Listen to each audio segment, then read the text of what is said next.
Good afternoon সবাইকে।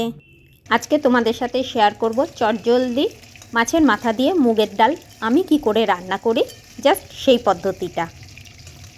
মাছের মাথাগুলো আমি নুন হলুদ মাখিয়ে দেখো ভালো করে ভেজে তুলে নিলাম।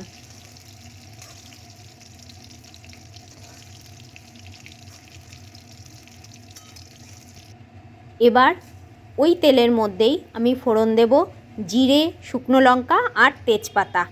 এবার দিয়ে দেব সামান্য কিছু মশলা, যেমন জিরে গুঁড়ো, ধনে গুঁড়ো, হলুদ গুঁড়ো, আর দেব দুটো কাঁচা লঙ্কা চিড়ে। তারপর ভালো করে অল্প অল্প করে জল দিয়ে মশলাটা কষিয়ে নেব। মশলাটা কষানো হয়ে গেলে এবার ভেজে রাখা মাছের মাথাগুলো ওর মধ্যে মিশিয়ে দেব। একটু ভালো মতো ধিমে আঁচে কষিয়ে নেব।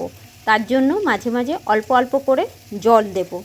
ভালো মতো মাছের মাথা দিয়ে মশলাটা কষানো হয়ে গেলে এবার ঢেলে দেব আগে থেকে সেদ্ধ করে রাখা মুগের ডাল। ডালটা আমি অবশ্যই ভেজে তারপর সেদ্ধ করেছি।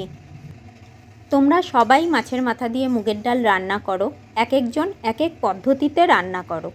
অনেকেই এই রান্নাটার মধ্যে পেঁয়াজ, রসুন, আদা এগুলো ব্যবহার করে, কিন্তু আমি পেঁয়াজ, রসুন, আদা কোনোটাই দেই না।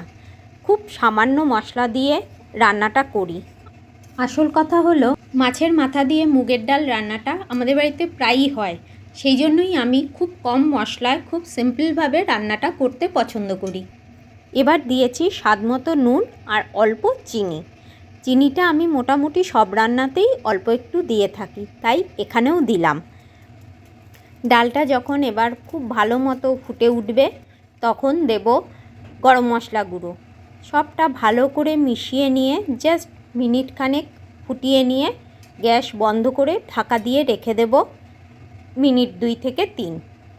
ব্যাস রেডি হয়ে গেল আমাদের মাছের মাথা দিয়ে মুগ ডাল।